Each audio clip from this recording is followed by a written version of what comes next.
सीतारामचन्द्राभ्यां नमः। श्रीमद् वाल्मीकि रामायण अयोध्या कांड 42वां सर्ग। राजा दशरथ का पृथ्वी पर गिरना, श्री राम के लिए विलाप करना, कैकेयी को अपने पास आने से मना करना और उसे त्याग देना, कौशल्या और सेवकों की सहायता से उनका कौशल्या के भवन में आना और वहाँ भी श्री राम के लिए दुख का ही अनुभव करना। वन की ओर जाते हुए श्री राम के रथ की धूल जब तक दिखाई देती रही तब तक इक्ष्वाकु वंश के स्वामी राजा दशरथ ने उधर से अपनी आंखें नहीं हटाई। वे महाराज अपने अत्यंत धार्मिक प्रिय पुत्र को जब तक देखते रहे तब तक पुत्र को देखने के लिए उनका शरीर मानो पृथ्वी पर बढ़ रहा था। वे ऊंचे उठ उठ कर उनकी ओर निहार रहे थे। जब राजा को श्री राम के रथ की धूल भी नहीं दिखाई देने लगी तब वे अत्यंत आर्त और विषादग्रस्त हो पृथ्वी पर गिर पड़े। उस समय उन्हें सहारा देने के लिए उनकी धर्म पत्नी कौशल्या देवी दाहिनी बाह के पास आई और सुंदरी कैकेयी उनके वाम भाग में जा पहुंची। कैकेयी को देखते ही नय विनय और धर्म से संपन्न राजा दशरथ की समस्त इंद्रियां व्यथित हो उठी। वे बोल उठे, पाप पूर्ण विचार रखने वाली कैकेयी, तू मेरे अंगों का स्पर्श न कर। मैं तुझे देखना नहीं चाहता। तू न तो मेरी भार्या है और न बांधवी जो तेरा आश्रय लेकर जीवन निर्वाह करते हैं। मैं उनका स्वामी नहीं हूँ और वे मेरे परिजन नहीं हैं। तूने केवल धन में आसक्त होकर धर्म का त्याग किया है, इसलिए मैं तेरा परित्याग करता हूँ। मैंने जो तेरा पानी ग्रहण किया है और तुझे साथ लेकर अग्नि की परिक्रमा की है, तेरे साथ का वह सारा संबंध इस लोक और परलोक के लिए भी त्याग देता हूँ। तेरा पुत्र भरत भी यदि इस विघ्न बाधा से रहित राज्य को पाकर प्रसन्न हो तो वह मेरे लिए श्राद्ध में जो कुछ पिंड या जल आदि दान करे वह मुझे प्राप्त न हो। तदंतर शोक से कातर हुई कौशल्या देवी उस समय धरती पर लौटने के कारण धूल से व्याप्त हुए महाराज को उठाकर उनके साथ राजभवन की ओर लौटी। जैसे कोई जानबूझकर स्वेच्छापूर्वक ब्राह्मण की हत्या कर डाले अथवा हाथ से प्रज्वलित अग्नि का स्पर्श कर ले और ऐसा करके संतप्त होता रहे, उसी प्रकार धर्मात्मा राजा दशरथ अपने ही दिए हुए वरदान के कारण वन में गए हुए श्री राम का चिंतन करके अनुतप्त हो रहे थे। राजा दशरथ बारंबार पीछे लौटकर रथ के मार्गों पर देखने का कष्ट उठाते थे। उस समय उनका रूप राहुग्रस्त सूर्य की भांति अधिक शोभा नहीं पाता था। वे अपने प्रिय पुत्र का बारंबार स्मरण करके दुख से आतुर हो विलाप करने लगे। वे बेटे को नगर की सीमा पर पहुंचा हुआ समझकर इस प्रकार कहने लगे, हाय मेरे पुत्र को वन की ओर ले जाते हुए श्रेष्ठ वाहनों घोड़ों के पद चिन्ह तो मार्ग में दिखाई देते हैं, परंतु उन महात्मा श्री राम का दर्शन नहीं हो रहा है।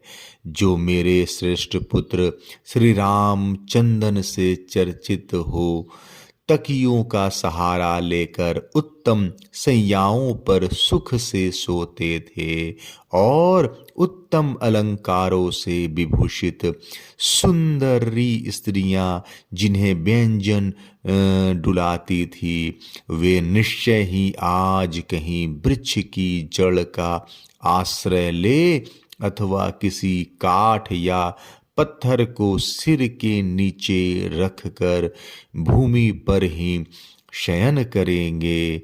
फिर अंगों में धूल लपेटे दीन की भांति लंबी सांस खींचते हुए वे उन शयन भूमि से उसी प्रकार उठेंगे जैसे किसी झरने के पास से गजराज उठता है। निश्चय ही वन में रहने वाले मनुष्य लोकनाथ महाबाहु श्री राम को वहां से अनाथ की भांति उठकर जाते हुए देखेंगे। जो सदा सुख भोगने के योग्य है, वह जनक की प्यारी पुत्री सीता आज अवश्य ही कांटों पर पैर पड़ने से व्यथा का अनुभव करती हुई वन को जाएंगी। वह वन के कष्टों से अनभिज्ञ है। वहाँ व्याघ्र आदि हिंसक जंतुओं का गंभीर तथा रोमांचकारी गर्जन तर्जन सुनकर निश्चय ही भयभीत हो जाएंगी। अरे कैकेयी, तू अपनी कामना सफल कर ले और विधवा होकर राज्य भोग। मैं पुरुष सिंह श्री राम के बिना जीवित नहीं रह सकता। इस प्रकार विलाप करते हुए राजा दशरथ ने मरघट से नहाकर आए हुए पुरुष की भांति मनुष्यों की भारी भीड़ से घिरकर अपने शोकपूर्ण उत्तम भवन में प्रवेश किया। उन्होंने देखा अयोध्यापुरी के प्रत्येक घर का बाहरी चबूतरा और भीतरी भाग भी सूना हो रहा है, क्योंकि उन घरों के सब लोग श्री राम के पीछे चले गए थे। बाजार हाट बंद है। जो लोग नगर में हैं वे भी अत्यंत क्लांत, दुर्बल और दुख से आतुर हो रहे हैं तथा बड़ी बड़ी सड़कों पर भी अधिक आदमी जाते आते नहीं दिखाई देते हैं। सारे नगर की यह अवस्था देखकर श्री राम के लिए ही चिंता और विलाप करते हुए राजा उसी तरह महल के भीतर गए जैसे सूर्य मेघों की घटा में छिप जाते हैं। श्री राम लक्ष्मण और सीता से रहित वह राज भवन उस महान अक्षोभ्य जलाशय के समान जान पड़ता था जिसके भीतर के नाग को गरुड़ उठा ले गए हों। उस समय विलाप करते हुए राजा दशरथ ने गदगद वाणी में द्वारपालों से यह मधुर अस्पष्ट दीनता युक्त और स्वाभाविक स्वर रहित से बात कही। मुझे शीघ्र ही श्री राम माता कौशल्या के घर में पहुंचा दो, क्योंकि मेरे हृदय को और कहीं शांति नहीं मिल सकती। ऐसी बात कहते हुए राजा दशरथ को द्वारपालों ने बड़ी विनय के साथ रानी कौशल्या के भवन में पहुंचाया और पलंग पर सुला दिया। वहां कौशल्या के भवन में प्रवेश करके पलंग पर आरूढ़ हो जाने पर भी राजा दशरथ को का मन चंचल एवं मलिन ही रहा। दोनों पुत्र और पुत्र वधू सीता से रहित वह भवन राजा को चंद्रहीन आकाश की भांति श्रीहीन दिखाई देने लगा। उसे देखकर पराक्रमी महाराज ने एक बांह ऊपर उठाकर उच्च स्वर से विलाप करते हुए कहा, हा राम, तुम हम दोनों माता पिता को त्याग दे रहे हो।